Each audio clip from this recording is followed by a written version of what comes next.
Hello and welcome back to the How the Race Was Won podcast. I'm Dane Cash and I am here to talk about the World Championships road racing action with my co-host and bike racing analyst extraordinaire, Cosmo Catalano. Cosmo, you are not at home. Where are you? I'm not at home. I'm in Lake Placid, New York. I was at the UCI Mountain Bike World Cups. I was taking video and I was hanging out and enjoying the race. It was fun. When we first got on this call, I want the listeners to know you were wearing the official UCI video vest. And as a member of the written press, I just want people to know that's a hard thing to get. That means you're extra cool. Very fancy. Yeah, there it is. You are extra cool. How did you become that cool? What was the process that you became that cool? Sending a lot of emails and larger wire transfers than the revenue I generate can justify, I think would be the best way to... I see, yes. I also think that some people like what I do, and some of those people tell other people, hey, that he does good stuff. You should put him in a position to take good footage and do what he can do. That's good. That's a good way to look. Yeah. How was your experience at the World Cups in New York? It was good. It was really good. I did a GoPro lap of the course. I think it is personally for me too easy. I think the pro races kind of bore that out a little bit, though it wasn't like we had 30 people coming into the line together. I would make a couple of changes, but apparently they have to take the entire course and put it back the way it was. So it is. They were talking to some of the guys who put the course together, and they couldn't cut down any trees. They couldn't do anything. They basically had to use the existing road infrastructure. They had a little leeway. It's on kind of a ski area too, so they had to. They kind of put some logs in a road, put some rocks in a road. But for all of those things considered, they put together a really fun course, distinctive, not super technical, but like not easy either. All in all, are you pleased with your experience at Lake Placid? I am. I was talking to another photographer. I was talking to one of the photographers I know, kind of vaguely, and saying, it's really cool to be there in person. It's there's so much stuff you see and you pick up on that you don't in the broadcast, but at the same time, you have no idea what's going on in the rest of the race, right? You just have a series of snapshots where you were on the course, and some people were together, some people were apart, some people look good, some people look bad, but until you go home and then rewatch the coverage, you don't actually know how the race went down. It is right. Yeah, it is strange, but it's cool. So for listeners, in case you're noticing, Cosmo is away. I am also away. So hopefully the acoustics in this hotel room and in Cosmo's hotel room, hopefully we're coming to you with relatively good sound quality here. Fingers crossed that that's the case. So it's Worlds time. Well, it's the end of Worlds. We just saw the conclusion of Worlds not very long ago. And that's what we are going to focus on in this show. We're going to tell you how the elite men's road race was won. We're going to tell you about all of our thoughts on that. Do a little bit of a breakdown of the women's race as well, and then we'll let Wheel Talk take it from there. That's what we're going to focus on this week. Before I go any further, a little appreciation for those of you listening who are members. I'm very grateful that you are supporting us so that we can talk about Worlds and anything else on the docket week to week here on this show and all the other shows on Escape Collective's podcast network. So thanks to our members. We really appreciate you. All right, we're going to talk Worlds. We're going to focus on the men's road race. That's the main focus of this show. Before we do that, though, we have to address the really horrible news that came out later in the week before the weekend, though, which is that in the junior women's road race, an 18-year-old Swiss rider, Muriel Ferrer, died of injuries suffered in a crash during the race. And the fact is, as of recording time, the long and short of it is we don't have enough info to really talk that intelligently about it. So I just wanted to mention it and say that our hearts go out to her and her family and team, the Swiss team, but maybe not try too much to get into it without full knowledge of the situation. Yeah, it was a really unfortunate event and also just put a cloud over the rest of the World Championships, but they did continue, obviously, and so we do have a women's elite and a men's elite race to talk about. So let's focus on the men's race first.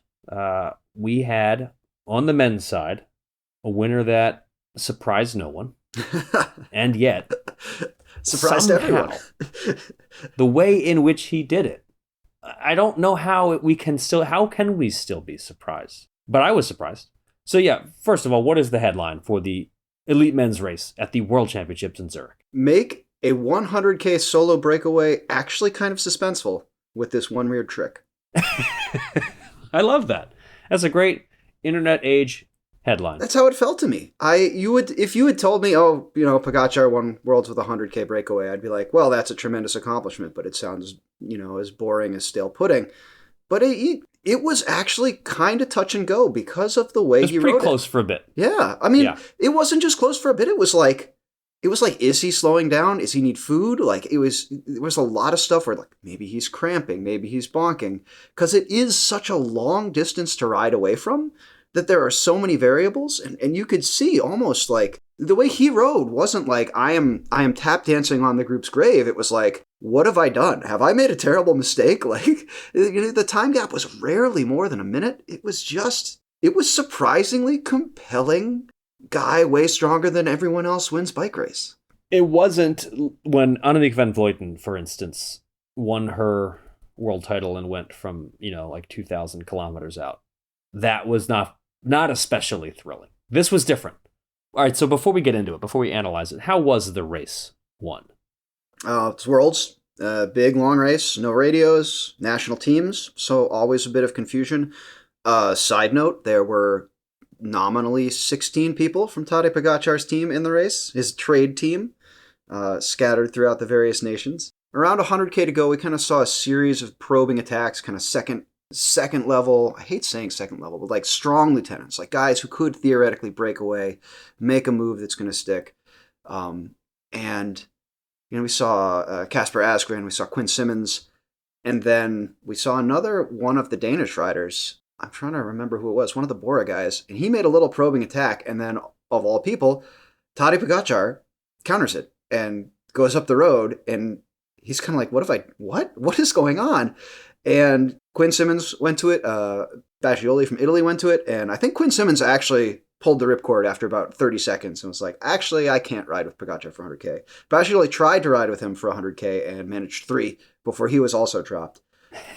And it was, it happened at a time where none of the other favorites were really in a position to do anything, if any of them had wanted to. People are like, am I seeing what I'm seeing here? It was right. Normally Tadej Pogačar attack, everybody responds, but it was just so unexpected and unpredicted. And apparently, from Pogačar's post-race interview, completely unscripted.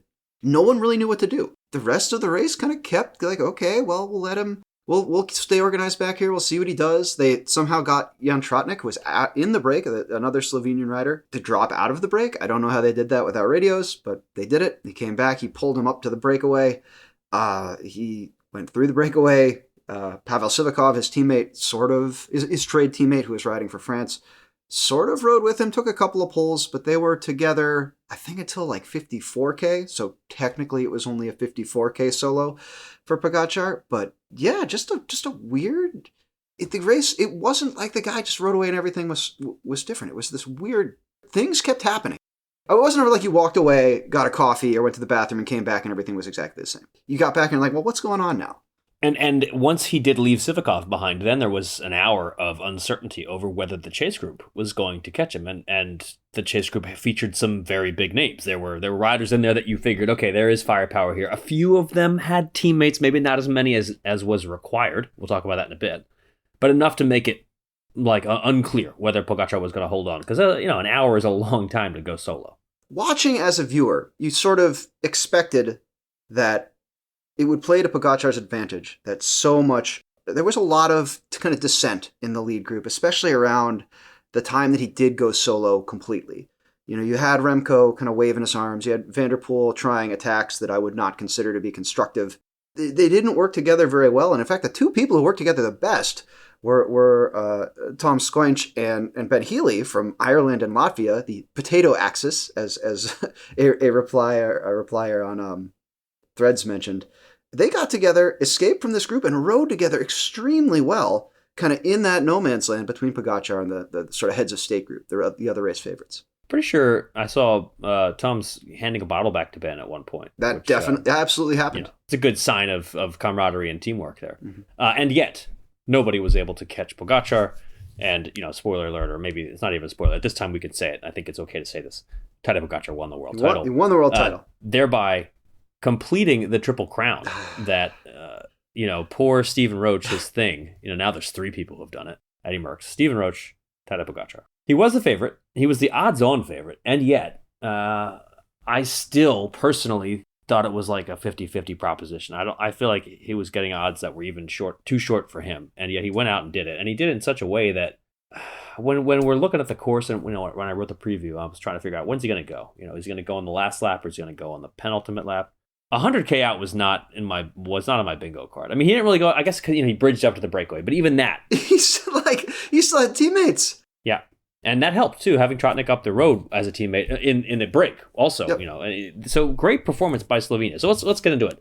There's so many talking points. I feel like first and foremost, Tadej Pogačar himself was Tadej Pogačar, and he did everything that he was expected to do and more. His team, though, was great. And Slovenia, for being as small as they are, for having as few people as they have in the whole country, just a real great team showing by them. Tratnik did really well. The team did a good job to put Pogačar in a good spot to put in his attack. And I think going into the race, this was one of the big questions, was can Pogačar do the sorts of things that he did at Liège or at the Tour, Giro, whatever, without Rafał Majka setting him up, or without, Joao Almeida setting him up, or whoever, because he's not riding with UAE. But the fact is, Slovenia did a hell of a job, and they really set him up really well. And I think this is something that they deserve a lot of credit for doing, because they're just so small. I mean, it's like, was it 2.5 million people in that country, and there's 340 million in our collective country, Cosmo, and, USA did okay, but I feel like given the numbers differential, I think Slovenia kind of outperformed. It's, I don't know that Slovenia is home to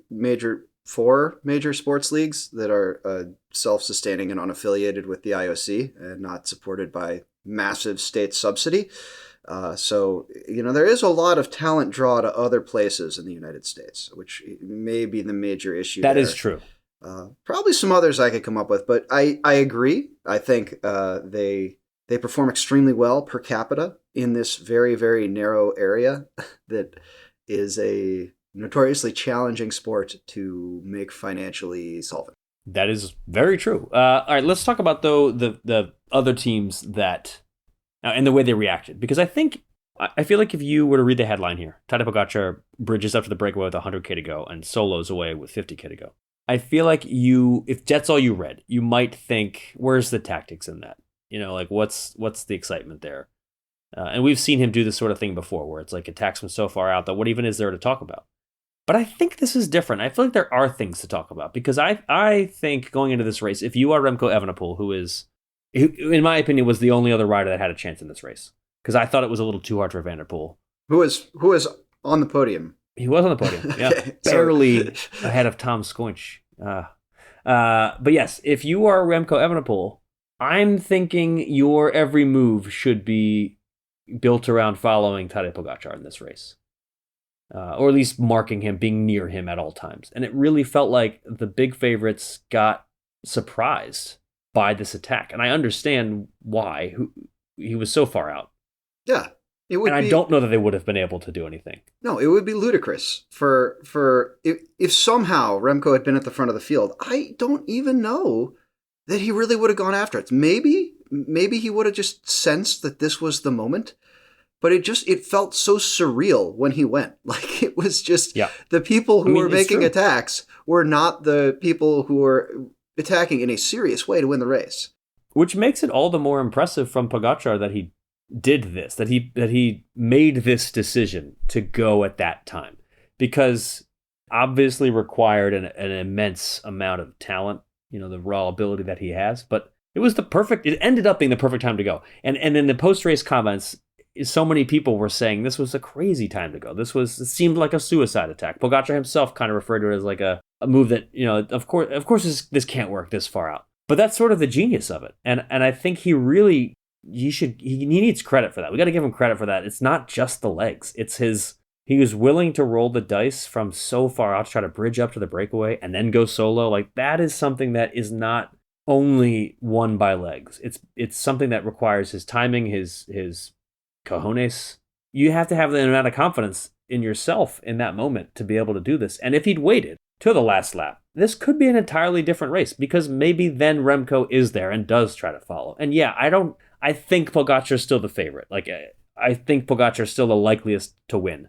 But it's more of a crapshoot if there's other people there. But when he went, there just weren't any other really big names right around him. Yeah, there is a bit of the like San Remo problem here, where Pogačar the finale of this race didn't break up either really the elite men's favorites or the elite women's favorites, excepting Pogačar. And so if he had waited toward the finale of this event, it's much more conceivable that things might not have worked out. He would have tried his Cipressa attack or his Poggio attack, and they would have brought him back and he would have lost a sprint. And maybe that was kind of in the back of his mind when he was just deciding to go at 100 kilometers away. But still, he clearly like went through some stuff out on the road. Like he was not confident the entire time. He definitely looked shaky at moments. I think you could kind of see it in the last lap. The big climb on the lap, he was riding within himself, but he wasn't like, there wasn't that kind of swagger and swashbuckling to his pedaling. He really seemed like somebody,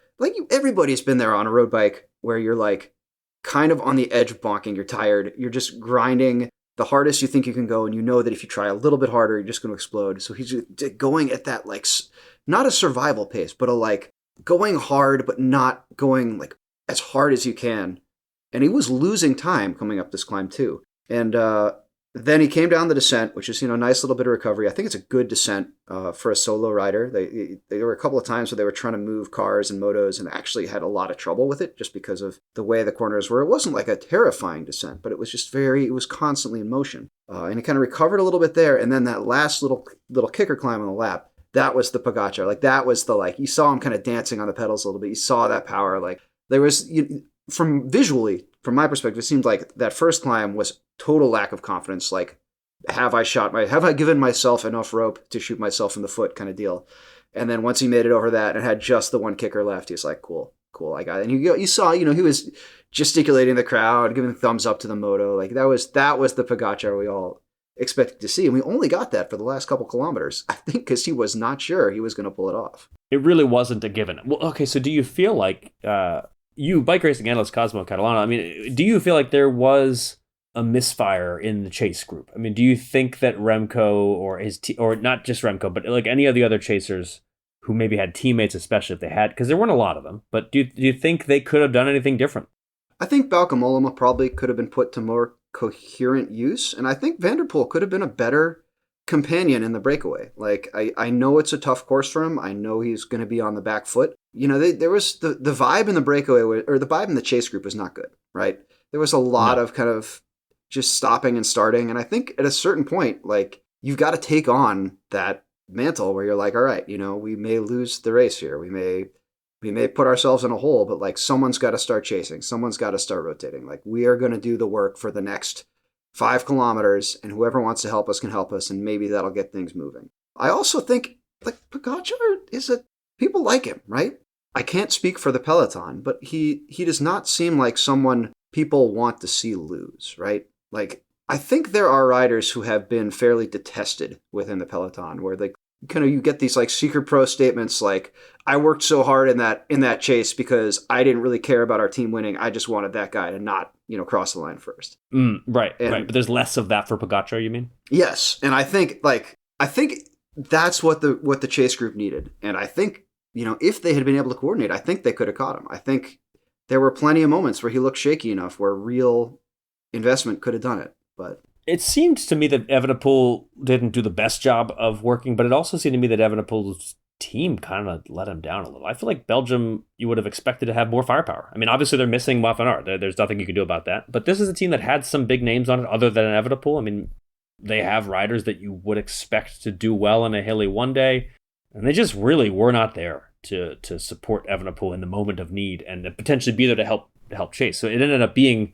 largely Evenepoel riding for himself for a fair bit at the end there. I mean, it ended up actually not a whole lot of riders in that lead group had teammates. I think Bauke Mollema was an exception there.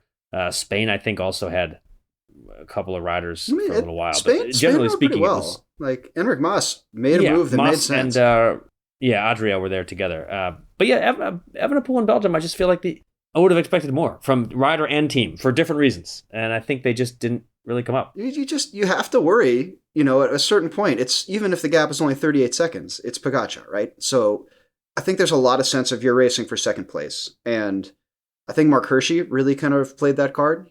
He really kind of stayed out of the way, out of the headlines, made a big attack, got a lot of space, and just, I think some of the distance and the brutality of the race. Like he got clear easily and then hit a wall and was kind of stuck in no man's land. And honestly, the person who played that card the best was Ben O'Connor, because he was just there stalking and then made an attack. What, 3K, 4K, something, like when everyone else was kind of farting around, wondering, how am I going to set up this sprint? And he was like out of sight. With Van der Poel, everybody's got Van der Poel in the back of their minds, I think, right? Because he's there. Mm-hmm. Yeah.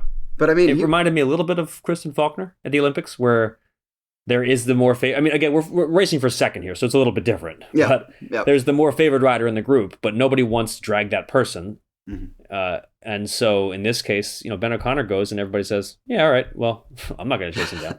I mean, it was good timing, right? Everyone had been, like, people had been, it wasn't like he just came out of nowhere. It was like things were happening. It was an active point in the race, and he timed it right, where like, so the right person has just made an attack, the other right person has chased them down, they're both tired. This is when you go. He's going to end the year second at the Vuelta, second at the World Championships. Also won a stage of the Vuelta, so he can come away, happy about his win and his red jersey for quite a while. It's a big year for Ben O'Connor. I mean, not the win. It's not the rainbow jersey, but when Tadej Pogačar's in a race, I feel like you got to change your expectations a little. Being second behind him is no slouch. I was going to say, there's a lot of commentary about, no one feels sad taking the joking title of first human, just because he is, Pogačar is, right. Especially this year. He's the man, and everyone knows it. And in a race like this, the way that it unfolded too, it's like you weren't going to catch him. And so I think O'Connor had plenty of time to reset expectations and be like, okay, I'd love to get second, and then go for it. And then he did. And that's exactly what happened.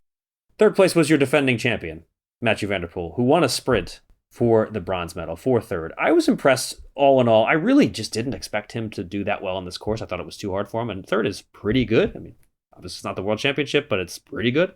I think it's okay for us to say, I think I can say this, even though obviously we're biased, but the fact that Tom Scoinch beat Remco Evenepoel and was only beaten by Van der Poel in that group is awesome and impressive and amazing. And what a year that Tom's has had. Second at Strade Bianche, and he had a nice ride in Montreal, so maybe we should have seen it coming, but yeah, he was great on the day at the road race at Worlds. And in terms of like small countries outperforming large countries, Slovenia and Latvia in the top 10, I feel like they take the cake for that. So good on you, Toms. Yeah, and then the rest of your top 10, Evenepoel fifth. But basically, once he's in a group there in the end that's just sort of chasing, then Evenepoel's not really in it anymore because he needs to be so low. He's not going to sprint past Van der Poel. Hershey sixth, Healy seventh. Nice ride from Enric Mas. Quinn Simmons getting in there for the U.S. and then Romain Bardet riding out the top 10. Yeah, I mean, it was like you said, it was for a race that had a guy bridge up to the break with 100K to go and then be solo for the last 50K. It was still pretty entertaining. And for a race that ended the way that with a winner that we all kind of thought was going to be the winner. Again, still entertaining. I think that helps in terms of why people like Pogačar as fans.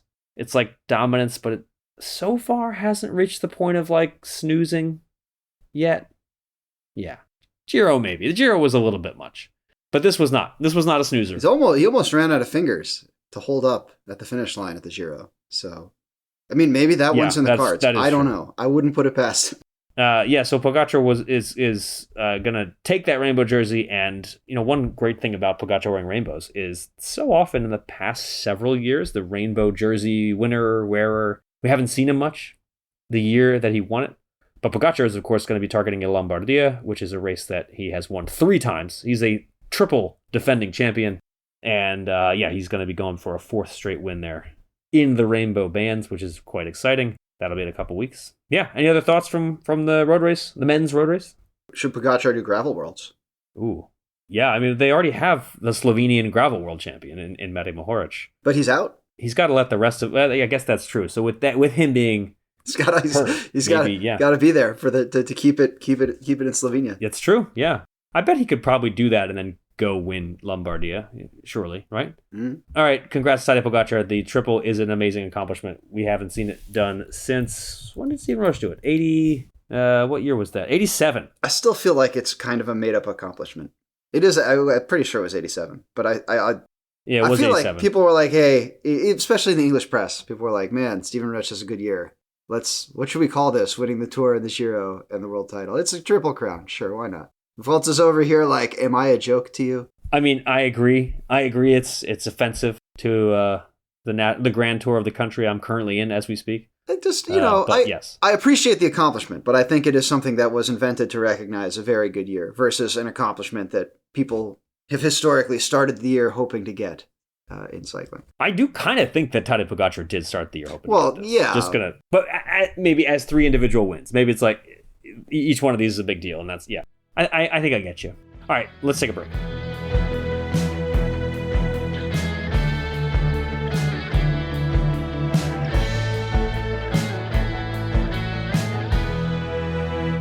All right, let's get the headline from the elite women's road race at Zurich Worlds.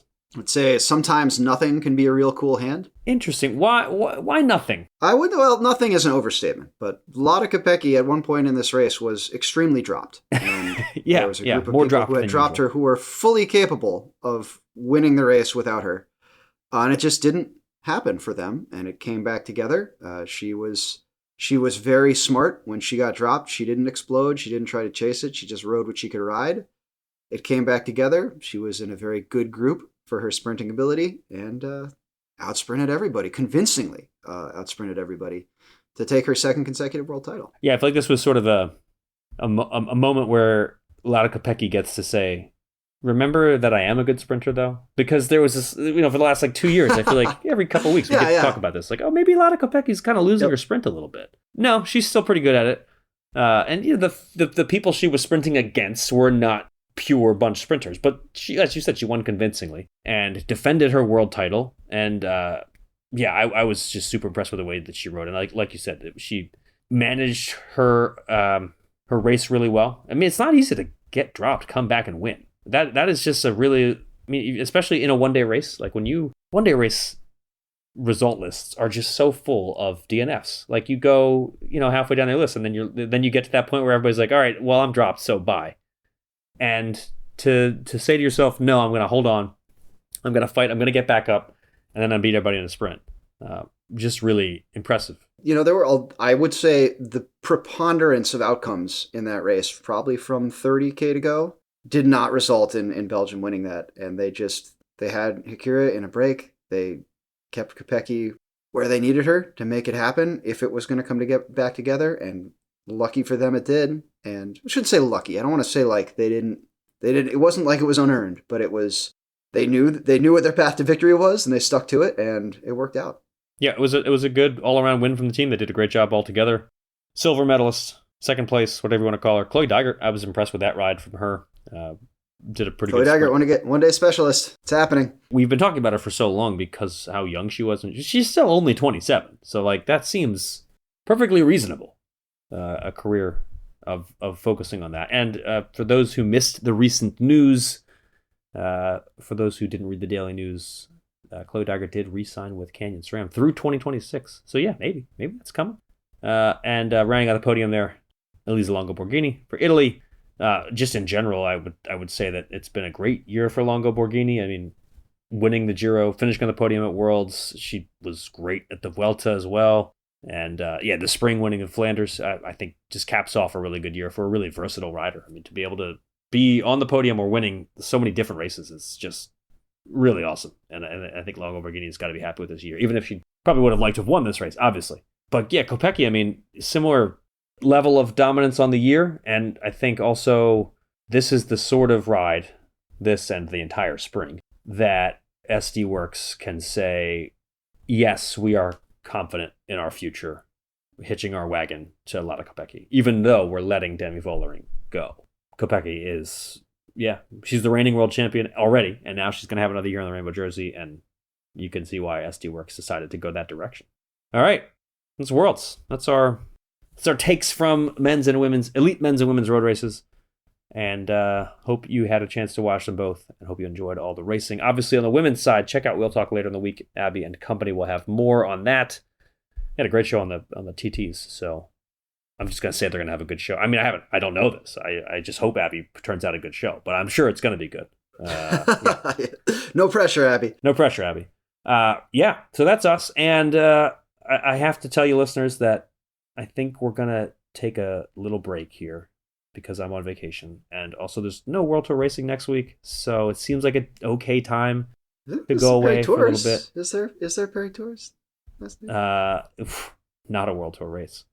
So yeah, but it's Perry Tours. Come on, it's actually a really good race. You should. It's a great race. Watch it if you can. They've been doing a lot of cool tweaks with it. It was gravel and vineyards now. The I'd recommend. The route is awesome for sure, and that is going to be going on. Yeah, it is next weekend. In any case, we will be back eventually. But I'm vacationing, and I'm going to go to the beach. So I'll get some sun, and we'll come back and talk at Lombardia. In the meantime, head over to escapecollective.com. Enjoy all the coverage of everything going on in the world of bikes, racing, and more than that, by the way. And we'll be back sooner or later. Thanks for listening. I've been Dane Cash. Who are you? What was this? I'm Cosmo Catalano, and that was the How the Race Was Won podcast.